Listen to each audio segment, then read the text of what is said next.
அந்த புகாரி இமாம் அவர்கள் அந்த உரையாடலை கேட்டுவிட்டு தன் மனதில் சொன்னார்கள், அனலஹா, நான் இருக்கிறேன், அதற்காக பெருமானாருடைய ஹதீஸ்களை பிரித்து காட்டுவதற்காக நான் இருக்கிறேன் என்று குறிப்பிட்டு காட்டினார்கள். அந்த சிறுவயதில் அந்த இமாமுடைய உள்ளத்தில் துவங்கிய அந்த சபதம் இருக்கின்றது, அந்த முயற்சி, அந்த அல்லாஹ்வுடைய தீனுக்காக வேண்டி அவர் பாடுபட்ட பாடுகள் இருக்குகிறது. அல்லாஹு தஆலா குர்ஆனுக்கு பின்னால் இஸ்லாமிய சமூகம் மிக உயர்ந்த நூலாக போற்றுகின்ற ஒரு புகாரி என்ற நூலை உருவாக்க முடிந்தது.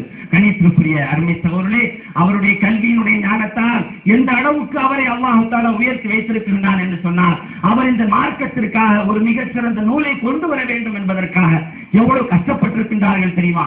இரவில் தூங்குகின்ற பொழுது 20க்கும் மேற்பட்ட தடவைகள் தூக்கத்திலிருந்து விழித்தெழுவார்கள் இமாம் புகாரி ரஹ்மத்துல்லாஹி. ஏன், எதற்காக தூக்கத்திலிருந்து விழித்தெழுவார்கள் என்று சொன்னால், அப்பொழுது ஞாபகத்திற்கு வருகின்ற ஹதீஸ்களை நாம் உடனடியில் குறித்து வைத்திருப்பார்கள். தன்னுடைய வாழ்நாளில் ஒவ்வொரு நாள் தூக்கத்திலும் 20க்கும் மேற்பட்ட தடவை தூக்கத்திலிருந்து விழித்தெழுவார்கள் என்று சொன்னால், எப்படிப்பட்ட தூக்கம் தூங்கி இருக்க முடியும் நினைத்து பாருங்கள். 10 லட்சம் ஹதீஸ்களை மனனம் செய்திருந்தார்கள். அதிலிருந்து வெறும் 7000 ஹதீஸ்களை மட்டும்தான் புகாரி என்ற நூலில் பதிவு செய்து வைத்திருக்கின்றார்கள்.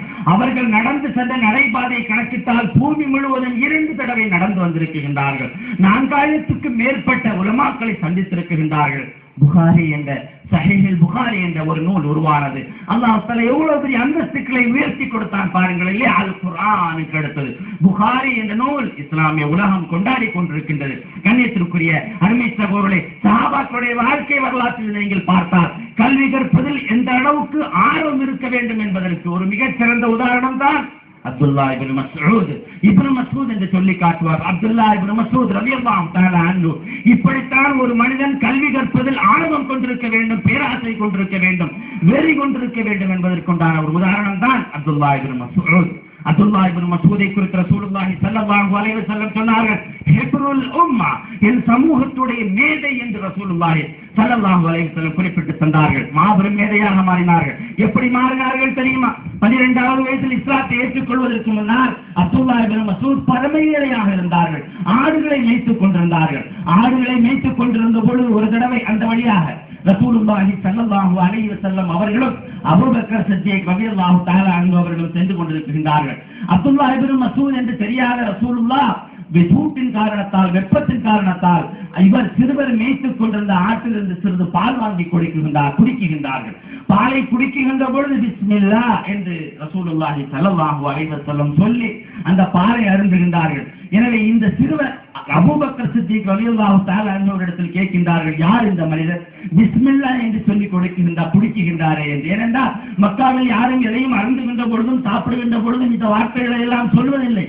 புதிதாக இருக்கிறது, புதினமாக இருக்கிறது என்ற காரணத்தால் அபூபக்கரிடத்தில் கேட்ட பொழுது அபூபக்கர் சித்திக் ரலியல்லாஹு தஆலா அவர்கள் சொன்னார்கள், இது ரசூலுல்லாஹ், அல்லாஹ்வுடைய தூதர் என்று சொன்னார். அத்தோடு முடிந்து விட்டது. மறுநாள் மக்கத்து வீதிகளில் இப்னு மஸ்ஊத் வழக்கமாக ஆடுகளை மேய்ப்பதற்காக சென்று கொண்டிருக்கின்ற பொழுது ரசூலுல்லாஹி ஸல்லல்லாஹு அலைஹி வஸல்லம் அவர்கள் அல் குர்ஆனுடைய வசனங்களை ஓதுகிறார்கள். அந்த வசனங்களில் செவிமடுத்து அதில் உள்ளம் லயிக்கப்பட்டு ரசூலுல்லாஹி ஸல்லல்லாஹு அலைஹி வஸல்லம் அவர்களுக்கு பின்னால் ஆடுகள் மேய்க்கின்ற பணியை மறந்துவிட்டு ரசூலுல்லாஹ்விடத்தில் சென்று சொன்னார்கள், நீர் ஓதிக்கொண்டிருந்த வசனங்களை எனக்கு சொல்லித்தாருங்கள். அல்லன்னி ஷைஅன் மின் ஹாதல் குர்ஆன், நீங்கள் இப்போது ஓதி காட்டிய சில வசனங்களை எனக்கு கற்றுத்தாருங்கள் என்று ரசூலுல்லாஹ்விடத்தில் கேட்டார்கள். கண்ணியத்திற்குரியவர்களே, குர்ஆனை ஓத கேட்ட அந்த குர்ஆனை கற்றுத்தாருங்கள் என்று ஒருவர் கேட்டார். அதுவும் சிறிய பாலகன் கேட்டால் என்ன செய்திருக்க வேண்டும்? உடனடியாக சொல்லிக் கொடுத்திருக்க வேண்டும் இல்லையா? ரசூலுல்லாஹி ஸல்லல்லாஹு அலைஹி வஸல்லம் எந்த பதிலையும் சொல்லாமல் அப்துல்லா இப்னு மஸ்ஊதை புறக்கணித்து சென்று விட்டார்கள். அப்துல்லா இப்னு மஸ்ஊத் மாடமைக்கு சென்றார். 2வது நாளும் ரசூலுல்லாஹி ஸல்லல்லாஹு அலைஹி வஸல்லம் அல் குர்ஆனை ஓதுகிறார்கள். 2வது நாளும் வழக்கமாக அந்த இடத்தில் வந்த அப்துல்லா இப்னு மஸ்ஊத் இந்த குர்ஆனுடைய ஓதலை கேட்டார்கள். 2வது நாளும் ரசூலுல்லாஹி ஸல்லல்லாஹு அலைஹி வஸல்லம் அவரிடத்தில் அல்லன்னி ஷைஅன் மின் ஹாதல் குர்ஆன், இப்பொழுது தாங்கள் ஓதியவற்றை எனக்கு கற்றுத்தாருங்கள் என்று சொன்ன பொழுது 2வது நாளும் எதுவும் சொல்லவில்லை, புறக்கணித்து சென்று விட்டார்கள். நியாயமாயுது, அல்லாஹ்வுடைய தூதர் செய்ய வேண்டிய வேலையாயுது. இல்லையா கண்ணியத்திற்குரியவர்களே? அப்பொழுதும் அப்துல்லா இப்னு மஸ்ஊத் சென்று விட்டார்கள். 3வது நாள் ஆடுகள் எதுவும் இல்லாமல் இந்த அல்லாஹ்வுடைய தூதரிடமிருந்து எதையாவது கற்றுத்தான் தீர வேண்டும் என்பதற்காக அப்பொழுதும் ரசூலுல்லாஹி ஸல்லல்லாஹு அலைஹி வஸல்லம் அவர்கள் ஓதிக்கொண்டிருந்த குர்ஆனை முடித்துவிட்டு எழுந்து சென்றபோது அல்லாஹ்வுடைய தூதருக்கு பின்னால் இந்த 12 வயது மதிக்கத்தக்க சிறுவர், அல்லிம்மி ஷைஅன் மின் ஹாதல் குர்ஆன் யா ரசூலல்லாஹ், அல்லாஹ்வுடைய தூதர் என்று பெயர் எடுத்திருக்கின்றவரே, தாங்கள் இப்போது ஓதி காட்டிய வசனங்களை எனக்கு சொல்லித்தாருங்கள், கற்றுத்தாருங்கள் என்று ரசூலுல்லாஹ்விடத்தில் கேட்ட ரசூலுல்லாஹ்வுக்கு பின்னாலே ஓடினார்கள். அல்லன்னி யா ரசூலல்லாஹ், அல்லன்னி யா ரசூலல்லாஹ், கற்றுத்தாருங்கள் அல்லாஹ்வுடைய தூதரை, கற்றுத்தாருங்கள் என்று சொன்ன பொழுது அப்பொழுதுதான் திரும்பி பார்த்தார்கள். ரசூலுல்லாஹி ஸல்லல்லாஹு அலைஹி வஸல்லம் திரும்பி பார்த்துவிட்டு அந்த சிறுவரை அணைத்து விட்டு சொன்னார், இன்னக குலாமன் முஅல்லம, நீதான் கற்றுக்கொள்ளுகின்றதில் ஆர்வமுடைய சிறுவன், வா உனக்கு நான் கற்றுத் தருவேன் என்று. என் 2 நாட்கள் சொல்லித் தரவில்லை, கற்றுத் தரவில்லை.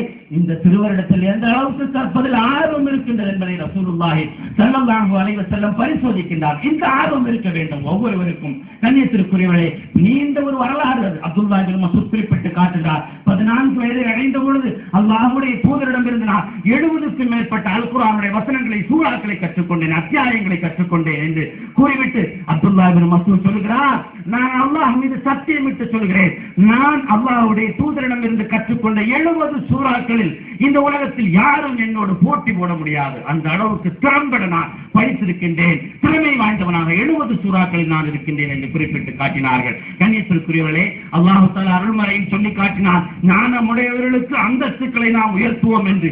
ஈமான் அவரிடத்தில் உயர்ந்தால் பல அந்தஸ்துக்களை கொடுப்போம் என்று. அப்துல்லாஹ் இப்னு மஸ்ஊதுக்கு உயர்வு கிடைத்ததாக கண்ணியத்திற்குரிய அருமை சகோதரர்களே, நிச்சயமாக அல்லாஹ்வுடைய தூதர் ஒரு தடவை ரசூலுல்லாஹி ஸல்லல்லாஹு அலைஹி வஸல்லம் அப்துல்லாஹ் இப்னு மஸ்ஊத் இடத்தில் வந்து சொன்னார்கள், எனக்கு குர்ஆனுடைய வசனங்களை ஓதி காட்டுங்கள் இப்னு மஸ்ஊதே என்று.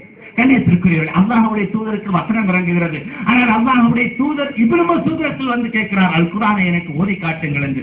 இப்னு மஸ்ஊத் சொன்னார், யா ரசூலல்லாஹ், தாங்கள் தானே எங்களுக்கு கற்றுத் தருகிறீர்கள், உங்களுக்கு அல்லவா வஹி வருகிறது, எனவே உங்களுக்கு வஹி வந்து நீங்கள் எங்களுக்கு கற்றுத்தர நானா உங்களுக்கு ஓதி காட்டுவது என்று சொன்ன பொழுது ரசூலுல்லாஹி ஸல்லல்லாஹு அலைஹி வஸல்லம் சொன்னார்கள், பிறர் ஓத கேட்பதை நான் விரும்புகிறேன் என்று சொன்ன பொழுது சூரத்து நிசாவுடைய வசனங்களை ஓதி காட்டினார்கள். சூரத்து நிசாவுடைய 41வது வசனம் வருகிறது, மறுமை நாளில் அல்லாஹ்வுடைய தூதரே உம்மை பிற சமூக மக்களுக்கு சான்றாளராக சாட்சி சொல்லக்கூடியவராக கொண்டு வந்தார், அந்த நேரத்தில் நிலைமை எப்படி இருக்கும் என்று அல்லாஹ்வுடைய தூதரை குறித்து குறிப்பிட்டு காட்டக்கூடிய வசனங்களை ஓதிய பொழுது அல்லாஹ்வுடைய தூதர் அப்துல்லாஹ் இப்னு மஸ்ஊத் எடுத்து சொன்னார், ஹஸ்பு, போதும் இப்னு மஸ்ஊத், நிறுத்துங்கள் என்று.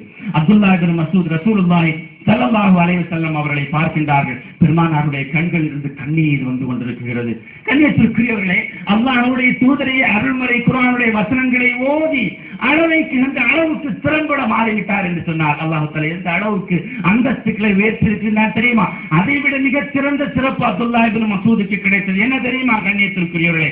அப்துல்லாஹ் இப்னு மஸ்ஊதுடைய கால்கள் எல்லாம் ஒல்லியாக இருக்கும், மிகவும் நோஞ்சான் கால்களாக இருக்கும், ஒல்லியாக இருக்கும். ஒரு தடவை பேரித்த மரத்தில் அப்துல்லாஹ் இப்னு மஸ்ஊத் ஏறிக்கொண்டிருந்த பொழுது அவருடைய காலுடைய தடுப்பத்தை பார்த்து ஒல்லியாக இருக்கின்ற காரணத்தால் சில சஹாபாக்கள் சிரித்த பொழுது பெருமானார் ஸல்லல்லாஹு அலைஹி வஸல்லம் சொன்னார்கள், அத்தல்ஹகூன பிரிஜ்லி, இப்னு மஸ்ஊதுடைய கால்களை பார்த்துவிட்டு அழுகின்றீர்கள், அல்லாஹ் மீது ஆணையிட்டு சொல்கிறேன், மறுமை நாளில் நன்மை தீமை நெருக்கப்படுகின்ற தராசில் அப்துல்லாஹ் இப்னு மஸ்ஊதுடைய கால்கள் எல்லாம் உஹது மலையை விட கனம் தரக்கூடியதாக இருக்கும், நீங்கள் அறிந்து கொள்ளுங்கள், அல்லாஹ் அந்த அளவுக்கு இப்னு மஸ்ஊதுக்கு அந்தஸ்துக்களை கொடுப்பான் என்று. கண்ணியத்திற்குரியவர்களே, ஒரு கல்வி கற்று ஞானவானாக திகழ்கின்றவர்களுக்கு இந்த உலகத்திலும் சிறப்பு இருக்கிறது, மறுமையிலும் சிறப்பு இருக்கின்றது. வேறு என்ன வேண்டும்? எனவே நாம் மீண்டும் மீண்டும் சொல்கிறோம், இஸ்லாமிய சமூகத்துடைய வெற்றி கல்வி கற்பதன் மூலமாகத்தான், அதுவும் உயர் கல்வி கற்பதன் மூலமாகத்தான் கிடைக்கும். நம்மிடத்தில் ஈமான் இருக்கிறது, கல்வியோடு ஈமானம் சேருகின்ற பொழுது நிச்சயமாக அல்லாஹ் தஆலா மாபெரும் அந்தஸ்துக்களை கொடுப்பார். அந்த உத்தரவை தான் ரசூலுல்லாஹி ஸல்லல்லாஹு அலைஹி வஸல்லம் அவர்களுக்கு அல்லாஹ் தஆலா கொடுக்கின்றான். வகுர் ரப்பி ஜித்னி இல்மா, யா அல்லாஹ் எனக்கு ஞானத்தை அதிகப்படுத்தி தருவாயாக என்று நபியே நீங்கள் சொல்லுங்கள் என்று அல்லாஹ் உத்தரவு போடுகின்றான். எனவே அனுதினமும் அல்லாஹ்விடத்தில் ஞானத்தை உயர்த்தச் நாம் கேட்க வேண்டும். கல்வியில் கட்டாயமாக உயர்கல்வி படிக்கக்கூடிய மக்களாக நம் சமூகம் மாற வேண்டும். அந்த தௌஃபீக்கினை வல்லநாயன் அல்லாஹ் ஜல்ல ஷானஹு தஆலா நம் அத்தனை பேருக்கும் தந்தருள் புரிவானாக. வாஹிரு தாவானா அல்ஹம்துலில்லாஹி ரப்பில் ஆலமீன். அஸ்ஸலாமு அலைக்கும் வரஹ்மத்துல்லாஹி தஆலா வபரகாத்துஹு.